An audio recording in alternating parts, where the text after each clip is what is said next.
and thanks so much for joining us again today. We've been thinking about how leave processes can sometimes get stuck inside HR's head, what that means for everyone else.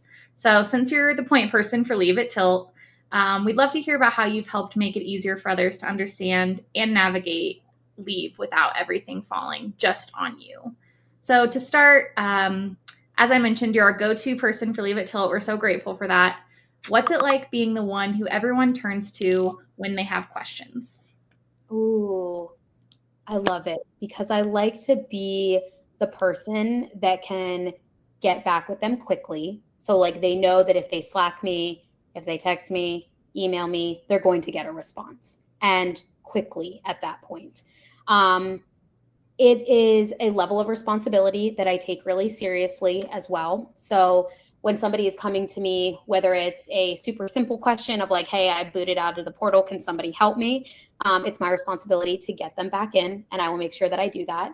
But I also take it seriously when they're coming to me and saying like, hey, I am waiting to hear back about my short-term disability claim that I filed and it's not moving. Can you help me figure out what's going on? And so I usually need to dip in, take the wheel, and push things along. I have that power to do that. I have relationships with our broker. I can levy on behalf of the employee with our short-term disability provider. So I also know that there's a big level of responsibility that comes into play, that if I'm not there to see things through from start to finish, things could get kind of held up in the wings, if you will. So you touched on a lot of things there about kind of what might be friction points of an employee who may be going through a leave. Have you noticed any patterns in what employees or managers are most confused about when it comes to the leave process, whether that's like initial intakes or whether it's like applying for short-term disability? Yeah. I would say the ongoing trend just tends to be like, when do I need to do something? There's a lot of things that have to happen sometimes with leave. Some leaves, again, are very low touch and there's really not a ton you have to do. It's just like, hey, take your time. We'll see you when you get back. Some leaves, there are certain checklist things that need to happen, and we have sensitive deadlines. So if we have an employee like you, Emma, that took a parental leave, once baby has arrived, there is a window that we need to get them added to the insurance. So just giving that friendly reminder of like, hey, if baby has arrived, that 30-day window is now ticking. So we need to make sure that you jump into Rippling to take care of that to-do list item. Same thing with filing claims. Sometimes people will say, hey, okay, I submitted all my med documentation. Now what do I do?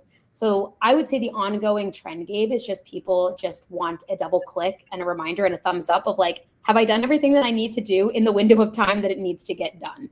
That tends to be an ongoing thing. You're just riffing on all these things, all these little steps. Like, I remember when my baby Clark was born and I'm like, oh crap. Yeah, I never would have thought of making sure she had health insurance. That's exciting. Just put yourself in the shoes of, again, someone who maybe doesn't have a leave solution. And we're so obviously glad to have Tilt, but what would happen if all of that leave knowledge only lived in your head? What kind of risks do you feel like that would create for you, for your team, for everyone involved? If that only lived in Kim's head, I am human too. So if I'm out of office for a day, or just last week, I was taking RTO for vacation, there's a chance that we miss a deadline, which is not great. That window that we just referenced, Emma, that 30 days, if you miss that window, we've never had anybody miss that window.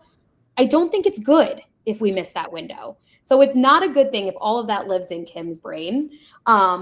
I fear too that we want to make sure that we give the employee adequate time to do things. A lot of times people aren't going to be able to just at the drop of a hat, call their provider and get medical documentation. That takes time. Doctors' offices are a little bit slow when it comes to paperwork.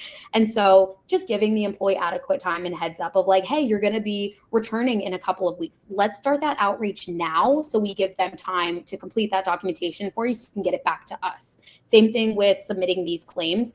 By the time you do intake, they review documentation, and then they approve your claim and pay it out. You're looking anywhere from like a 10 to a 12 working day window.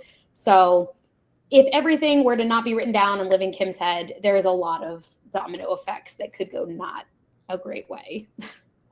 It sounds like a lot, and we know that it's a lot. Every single leave, there's so many like moving pieces as you've described. So, why do you think it is maybe that companies still are relying on HR to either have it all in their head or on a spreadsheet or sticky tabs? Like, why do you think that is? Probably because they can get it done. Not saying it's clean and a smooth ride, but they can get it done. I think back to a past company that I was at, and we didn't have a leave solution. And so everything that I've just talked about, it's me pulling from personal experience. So we tracked leaves on a spreadsheet. We just kind of had our checklist.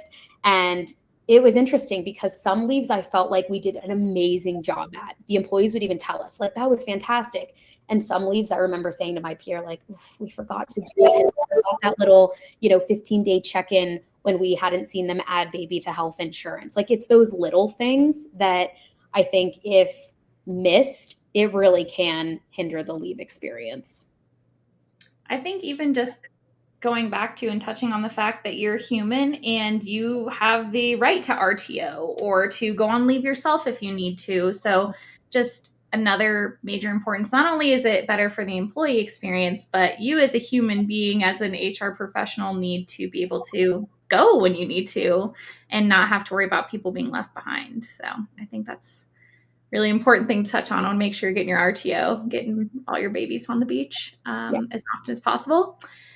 What's one thing that you wish more companies would do to make leave feel less like an HR bottleneck and more like a shared supported process where everyone's taking ownership?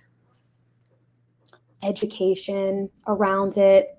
I don't know if that's quarterly or what that looks like, but just ongoing education. Everybody has a role to play when it comes to leave. It's not just the manager. I know oftentimes employees are first going to their managers if they need to express the need for a leave or even request a leave because they're the ones they have the relationship with. But also the people that potentially could be picking up that workload. Like, they actually have a huge role to play in leaves without probably even realizing it. And how do you show up as a teammate if somebody needs to take a leave of absence? I was also very mindful as I watched my peer prepare for leave of like just how to be a supportive teammate and things to say and best practices that I was implementing and things that I would appreciate if I was in that position. And I very much knew because I had just returned back from my own leave. Ongoing conversation, also doing up-to-date trainings and info share on like if their policies are changing, where their policies can be found, what's available to the employees. I think quarterly feels like a reasonable timeline to be doing that, but just ongoing conversation about leave of absence within the org.